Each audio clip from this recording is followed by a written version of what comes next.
Fishbonius sound design.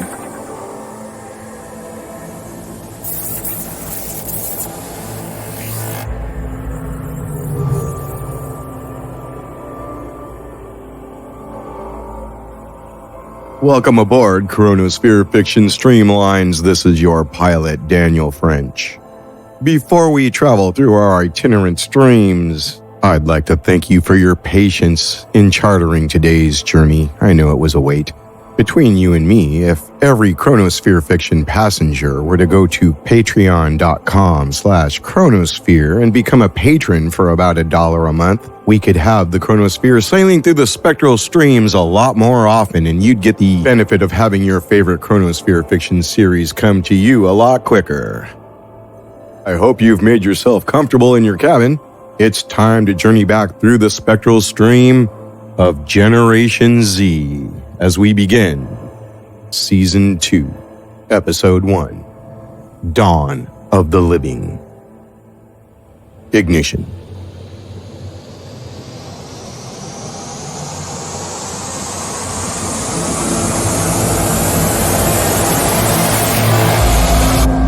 Dead Zone 6, on the outskirts of Porterville.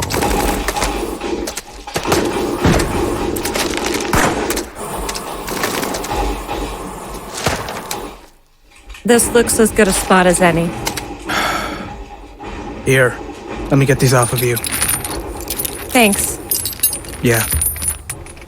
Well, what are you waiting for? Just go. What? Go. Run. Get out of here. Are you kidding me, George? What the fuck is wrong with you lately? You taking after your sister? Robert's ordered you to... I know he gave me an order, but he doesn't have to know. Nobody does. You don't have to... Die? I already did. What do you not get about that? Burn. Where am I gonna go, huh? Right back into Porterville?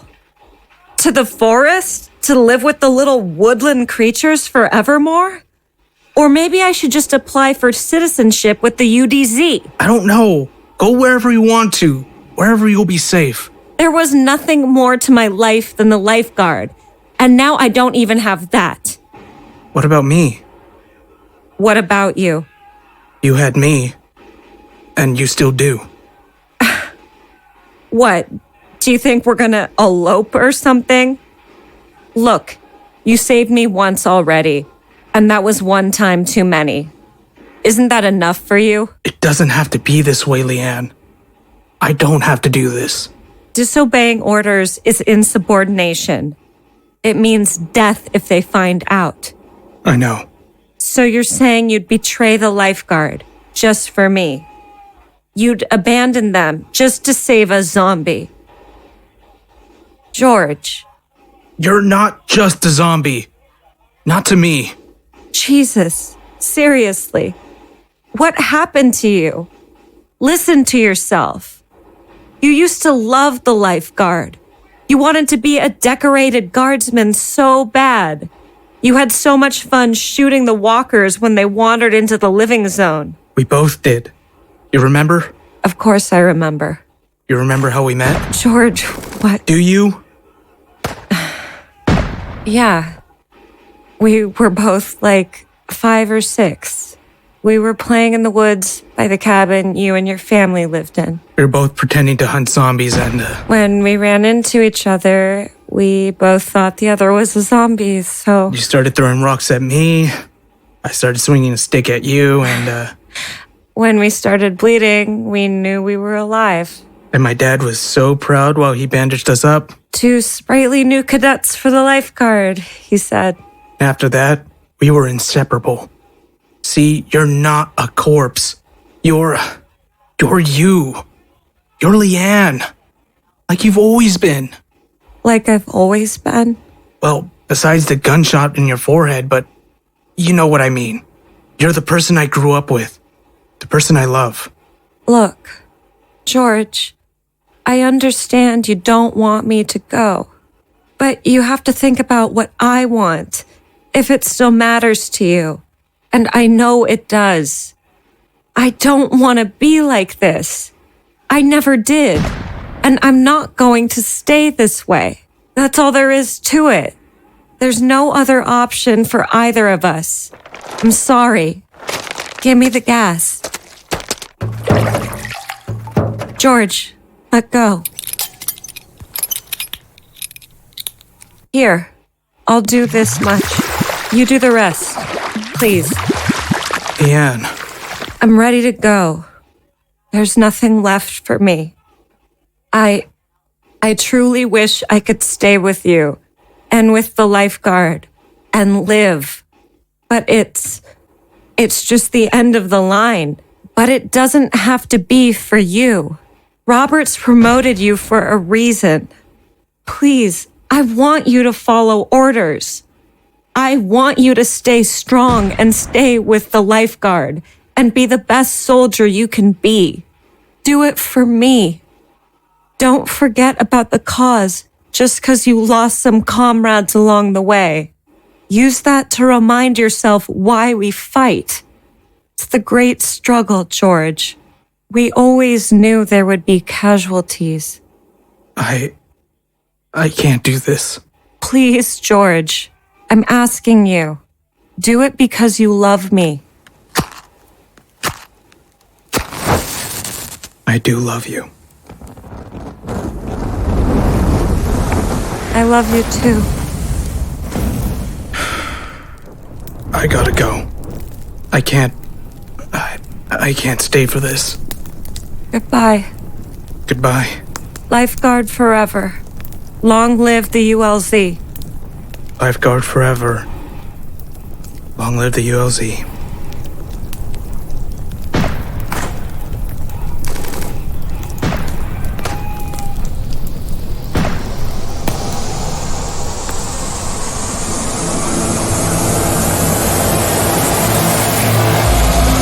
Living Zone 1, a cell beneath the consular palace.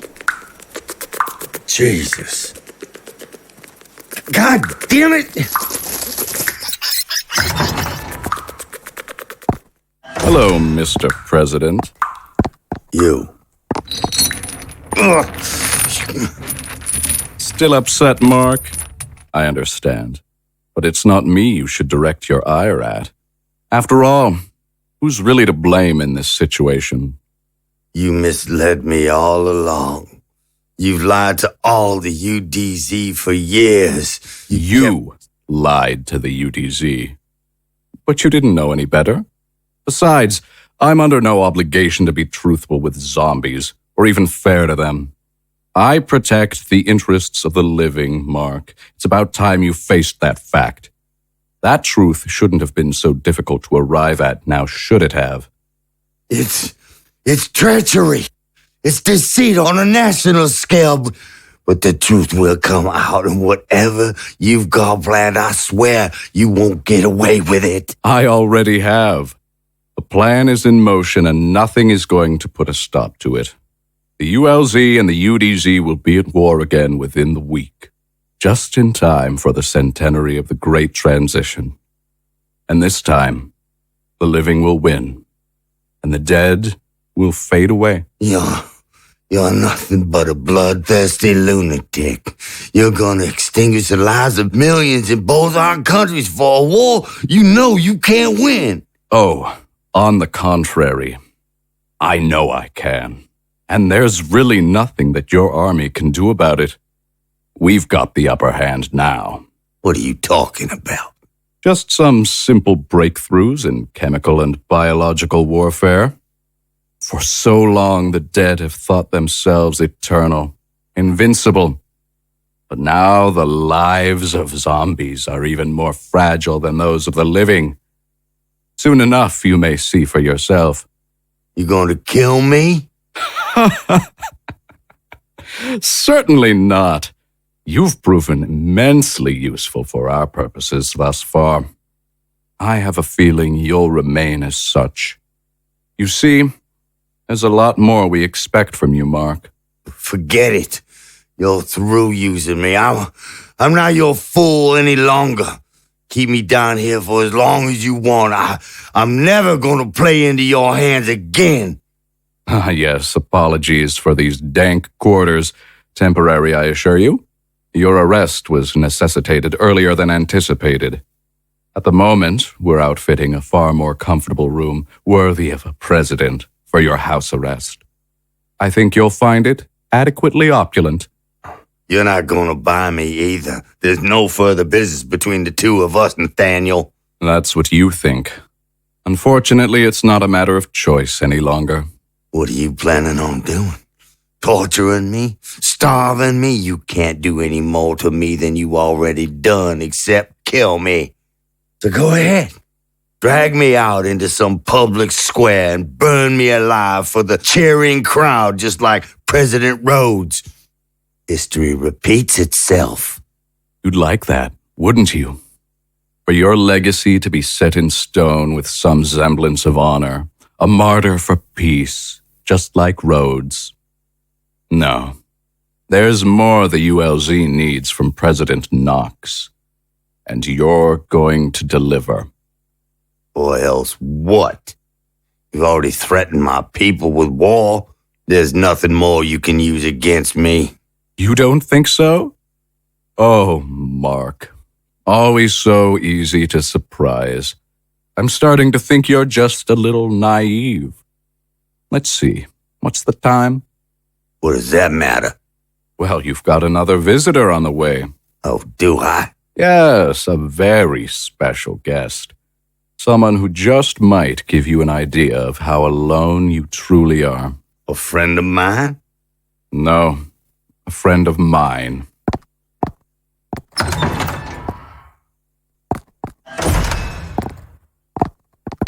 Hello, Mark. Mr. Consul. Hello, Danton. Nice of you to join us. Well, DZ1's orders. I suppose I should have known. Yes, you should have. But you were too wrapped up in your little virtues and insulated by your ego. Peace, brotherhood, interzonal cooperation. All I had to do was parrot you louder than anyone else to earn your trust. How long? How long? Well, it depends. I've been working with the government of the UDZ for around 25 years now. Your administration for 10. And I've been serving the ULZ since the apocalypse 100 years ago. I was infected in the Second Interzonal War. I volunteered to be LZ1's dead man on the inside. The ULZ has never known a more effective agent. For all intents and purposes, it was him who was president of the dead zones since you appointed him your chief of staff. I let you close to my family, you son of a bitch. And it was the best thing you could have done for them.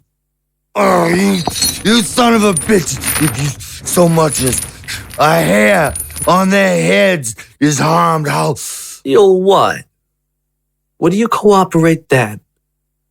Don't you dare hurt my family. I swear to God, I'll kill you myself. Burn you to the ground. That's not a very nice thing to say to the man who saved your daughter's life. What? What the hell are you talking about? I have resurrected your daughter, Mark. I brought Marie back from the dead. Maria, it was you? But how on earth could you? It's finally happened, Mark. We've cured the syndrome.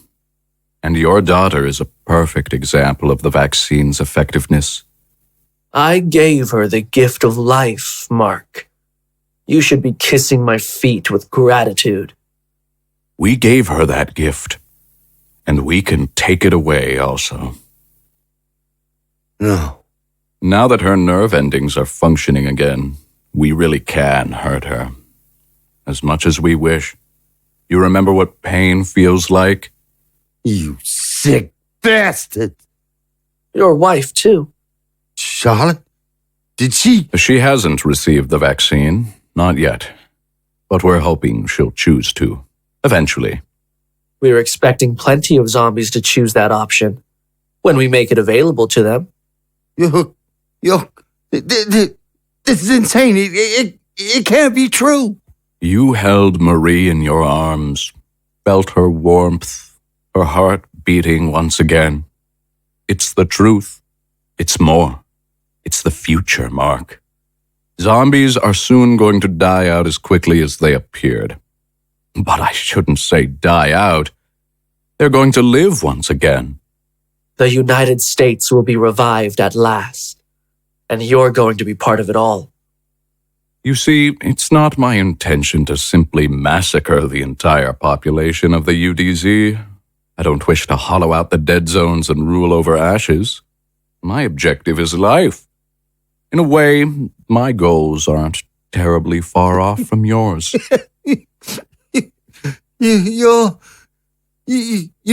expect me to think that you're gonna... You have the opportunity to not only protect your family, but to save the lives of your people.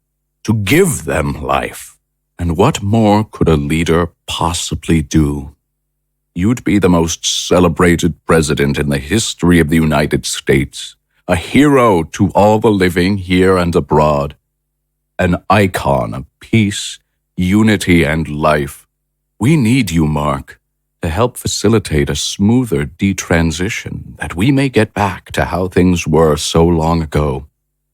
We can't guarantee that there won't be any casualties, but you can save so many lives that would otherwise be lost.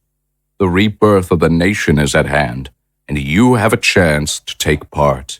How could you possibly refuse? No good will come from you being stubborn, Mark.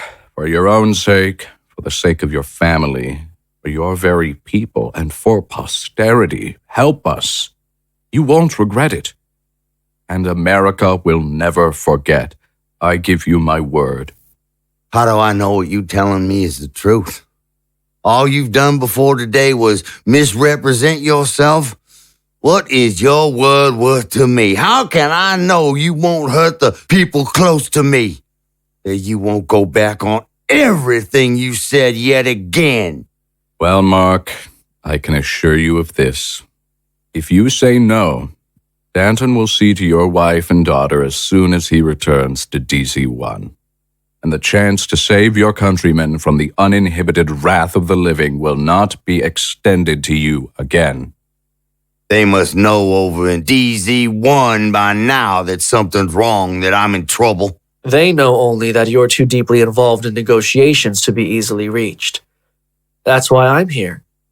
To ensure that you're well and that the summit is proceeding without significant complication or irregularity.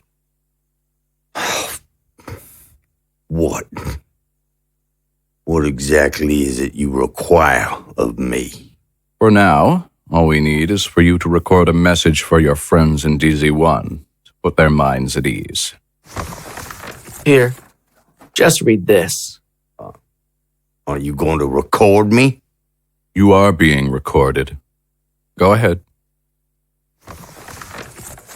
I'd like to assure my colleagues in Washington, as well as the people of the UDZ at large, that all in LZ1 is well, despite the incidental political and technical hurdles which prompted a necessary extension of the summit. I have been treated with respect and fairness, and I have every confidence that the Consul and myself will soon reach the deal we've all been anticipating.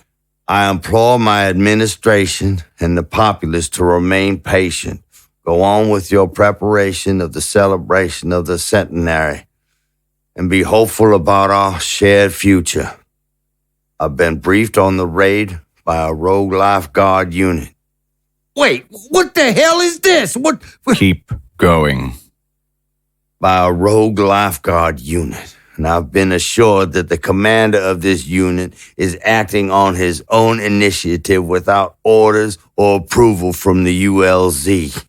The people of DZ6 can take comfort knowing that the divisions currently headed to Embalmer's Field will repel this shameless rebels' armed assault.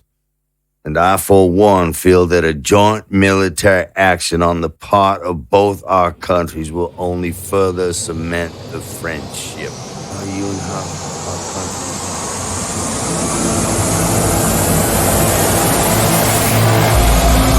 country? A cell block elsewhere. It's absolutely unspeakable, diabolical. I give you my sincerest condolences, but I know I can't possibly understand how one feels in your position. Defeated. Destroyed. I couldn't protect my boys. I brought one of them here to his death. I have no idea where my other son could be or how much danger he's in. I failed them completely. There's no way you could have known what you were about to face in LZ1, what sort of people you'd encounter. Yeah. And though it's no consolation, do try and keep in mind that Kevin, although a boy in body, in fact, led a very, very long life, and a happy one, I'm sure. I never should have left DZ7. Kevin would still be here if we stayed home. But you left to save your youngest son, Mr. Hobbes. That's a noble cause as any. And I delivered my other son straight to his doom. Now I have nothing left. You have your principles. You said no right to the consul's face. I know all too well what that takes. It was stupid of me. I should have just said yes. Should have done what he said. Kevin would have hated me for it, but at least he'd still be alive. But for how much longer? Until the fateful day on which you dare say no. It might not even have been that long. No one's ever truly safe around these people. To associate with the living is to face certain death. You're right, Doctor. I see that now. And I guess that's what awaits both of us. You're probably correct. So be it. I lost everything that mattered to me. Don't have much to stick around for anymore. Absolutely nothing, in fact. Well, there's a sliver of hope, isn't there? What do you mean, Schneider? Your other boy. I have no idea about Nick. I came all this way, and I still don't know any more about what happened to him than I did the day he disappeared. He might already be gone for all I know. Then, for all you know, he may still be with us. If they truly had him in their clutches, don't you think they'd reveal that to you? Don't you think they'd be using him as a further leverage, in flesh and not in name only? I don't know. Maybe. Unless they already did to him what they did to, Perhaps. But it would be foolish of them to throw away their collateral before playing their hand. Call me an optimist, Mr. Hobbes, but I will say this. I don't think they have your other son at all. I don't think they even know where he is themselves. Why are you... Now that we know they're listening, why let them in on any sensitive conversation? Oh. Come up to the bars. I think that the bugs are in the far walls of our cells. You think my other boy's all right? Knowing them, I think they're bluffing about your son. Otherwise, they'd give you something, just a glimpse, to demonstrate to you that he's in their grasp. They've shown you nothing, and so inadvertently, they've revealed too much. They go to such great lengths to bring you here, but they've somehow unable to tell you where Nick is or what's become of him. If they manage to bring you to LZ1 through trickery alone, why should they have any difficulty shipping a zombie supposedly in their custody to the capital? I don't know. I just don't know. All they've offered you in regards to your other boy is empty threats. Empty? No, Doctor. They've made it abundantly clear that they'll make good on their threats. Be that as it may, but does it make sense that they'd have gone to such extremes with Kevin, but then chosen to pull their punches with respect to Nick? Frankly, Doctor, none of this makes sense to me. It's all one terrible, confusing ordeal. I can appreciate that, Mr. Hobbes, but for now at least, it may be too soon for you to lose heart completely. Even if Nick's out there somewhere, there isn't shit I can do locked up in here waiting for my execution. Pardon my French. That's quite right. The whole fucking thing is getting on my nerves as well, which is why I've decided there's no use in sulking in here until we expire. What are you talking about? You see, they've made the mistake of imprisoning two desperate men with little to lose next to each other. So? One such man is but a lonely malcontent. Two, however, once they put their heads together, now that's a conspiracy. And as the Consul has taught us, conspiracies topple countries. What do you propose, Doctor?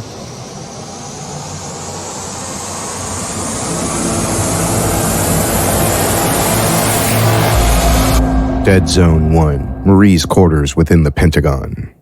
Rock-a-bye, baby, in DZ1. When the war is starting, this lifeguard will come. When the dead rise, they'll all be cut down, and life will keep going, no zombies around.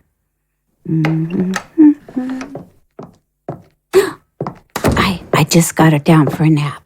Oh, look at her. That's adorable. How goes it, Mrs. Knox? Oh, fine. Just stopping by to pay another visit to my little princess. I miss her every minute we're apart. How is she? I couldn't get away to see her yesterday. Had my hands full with everything. I understand. I imagine there's much to do with the centenary just days away. Rest assured, she's perfectly well adjusted to life here and to life in general. She was just fine the other day, though she did happen to inquire about her mother. But aside from that, very happy, very energetic, as always, and more talkative than ever. Oh, yes. She's such a smart one. Knows so many words for her age. And she's shooting up like a beanstalk. It's like she's making up for all that growing she missed out on in a real hurry. What's the matter, dear? I just wish her daddy was here to see it all. Daddy? Oh, dear. Oh, that's all right, Mrs. Knox. It was her second nap of the day.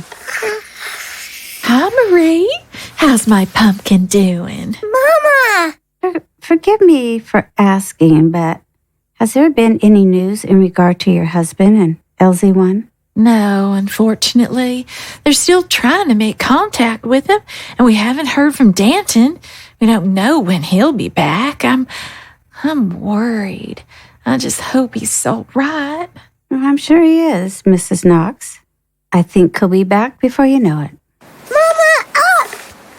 Oh, you're getting big for Mama. Daddy? I'm sorry, darling. Your daddy's still away doing very important work. He'll be back real soon, and I know he'll just be overjoyed to see his favorite little bunny rabbit. Mama! Yes, sweetie? No more poke? Poke? What do you mean? She's probably referring to the tests the doctors administered. Oh, yes, I suppose so. Well, Marie, no more poke. No more tests for you. Dr. Griggs told me they're all done, so you can go home now. Home! You're taking her back to the White House? Yes! I wanted to surprise her. She's obviously very pleased about that, almost as much as I am. It'll be so nice to have you back with Mommy at home. Zombie house! Are you sure that's a good idea, Mrs. Knox? What do you mean? Why wouldn't it be? Well, the doctors, they have no answers and no explanation for what's happened to her, let alone any way to reverse it. That's the thing. They've done all they can do. They're no more pleased about it than I am. But everything's been inconclusive. We all wanted answers, but they just couldn't come up with any. Shouldn't we keep her just a little while longer? Well, I'm sure there are more tests they can run, more studies to conduct, purely for the sake of future research. That's not necessary. They've already collected samples of her blood, her skin, her hair. They don't need her here to continue their research. You know, I'm starting to think you want Marie all to yourself.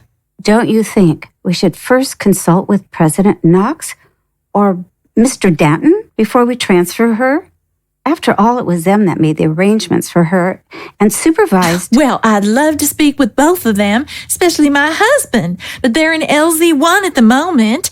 But I'm sure Mark would agree with me that there's simply no reason to keep her here any longer.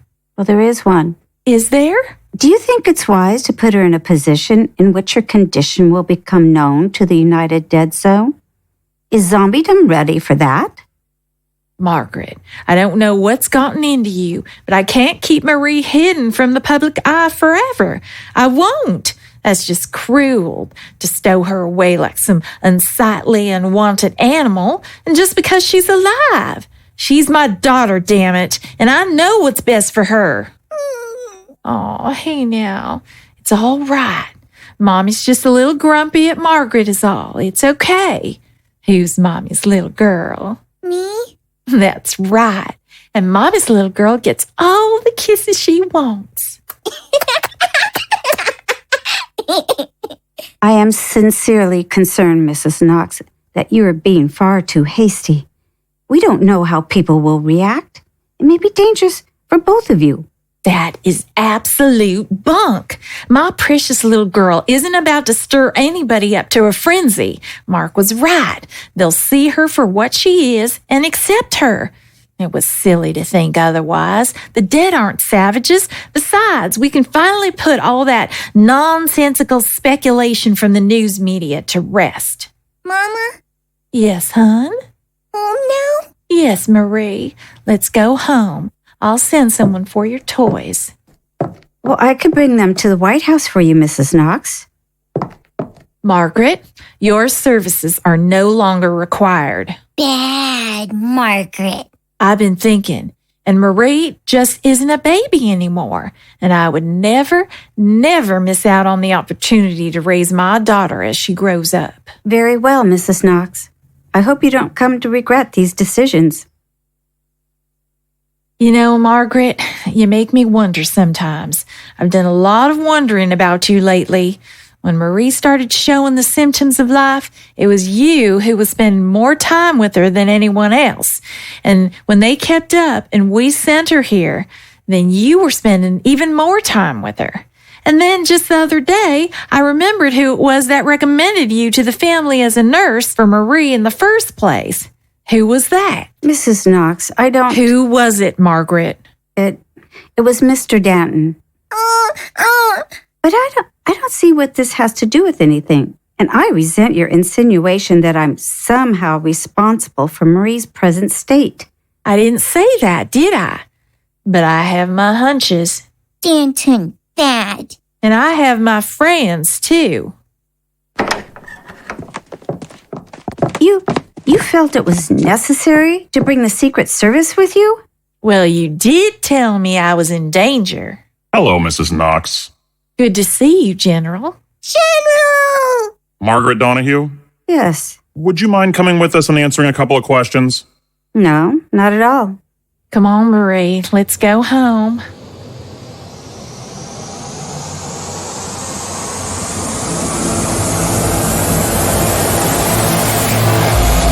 Dead Zone 6, the zonal capital in Embalmer's Field.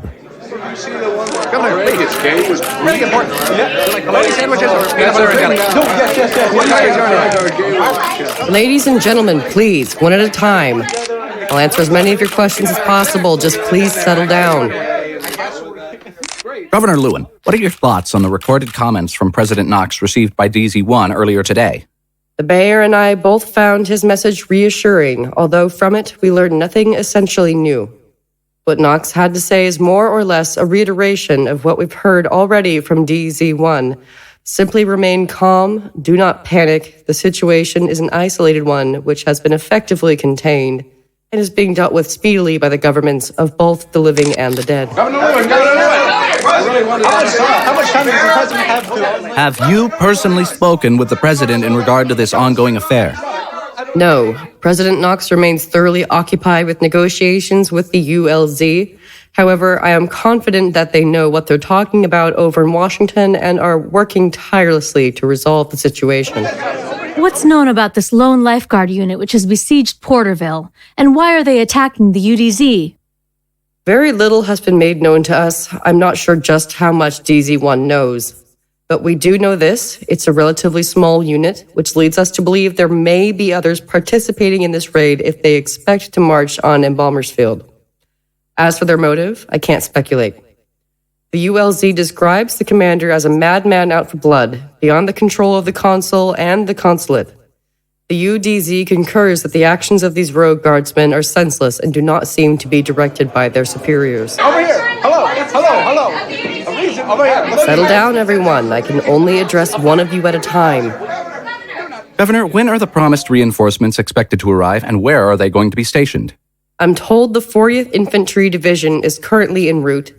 Obviously, time is of the utmost importance. The bulk of the force will head eastward to confront this lifeguard unit directly, while contingent will be left behind to guard the city's perimeter.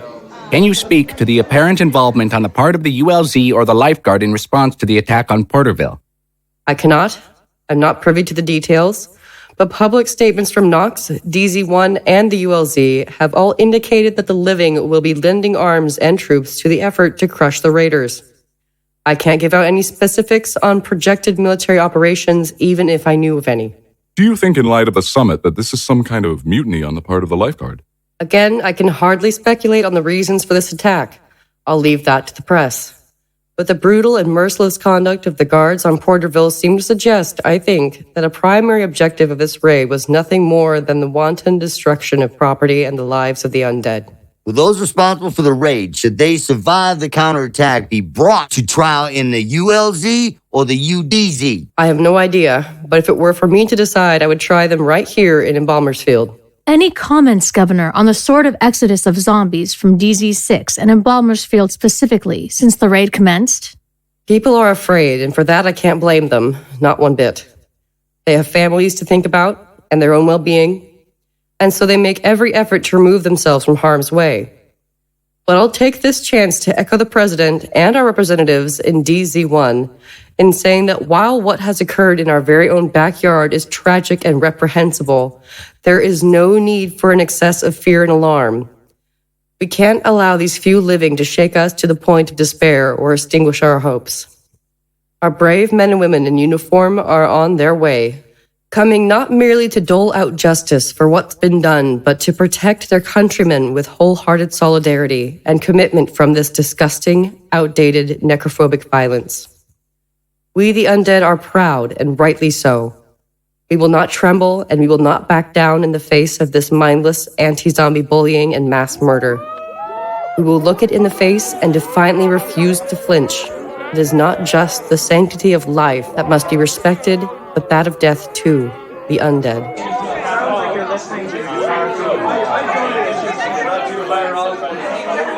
While the President is keen on improving relations between the UDZ and the ULZ, an improvement in the relations between our peoples must occur from the ground up. And this is not progress. This is the opposite. This is what we've seen from the living so many times before. It's more than disappointing. Do you think sanctions on the ULZ are called for, Governor? I think reparations must come first, and then, as for punitive sanctions, nothing should be taken off the table at this time. Did you think President Knox displayed a certain callousness or even disinterest in brushing off the attack in favor of the summit's continuance? I don't believe the President necessarily fails to understand the gravity of this event. I simply think that he's determined to see the summit through and achieve the policies he already had in mind. I sincerely hope that whatever kind of agreement he reaches with the consular government, that this atrocity is taken into consideration and that deliberate efforts are made by both parties to prevent such horrendous occurrences in the future. Governor, what assurance of safety can you give to those who haven't already left Embalmer's Field but are on the verge of doing so? Well, people are free to do as they will. This isn't martial law. But the zonal capital is as secure as virtually any location in the dead zones. The army is practically here at our doorstep, defending against what's been described as a relatively small and not particularly well-equipped unit of pillagers, who no longer have the element of surprise. That these guardsmen would make it within even 10 miles of the city is inconceivable. Governor, I'm a little bit concerned about... Excuse us. Pardon me. Coming through. Make way. Oh, sorry. Did I step on your foot? Sorry. Excuse me. We got to see the governor right away. Who the hell are these people? My God, she's in a lifeguard uniform. She's alive. I'm not She's part not of the lifeguard. Where's security? See if you're still of that opinion. Please, we've got to speak to the governor right now. Seems that there's a disturbance of some sort. Could we please get security on that? Hey, get your mitts off me. I'm a sheriff, an officer of the law. We got to talk to the governor. It's urgent. Sir, don't you know that we're in the midst of a press conference here? We're in the middle of asking questions. Yeah, well, I'm thinking we just might be able to answer some of them for you. We've just come from Porterville. We barely got away. We're refugees. This little girl here can tell you what you want to know about the raid. And much, much more. Please, settle down. Everyone restrain yourselves.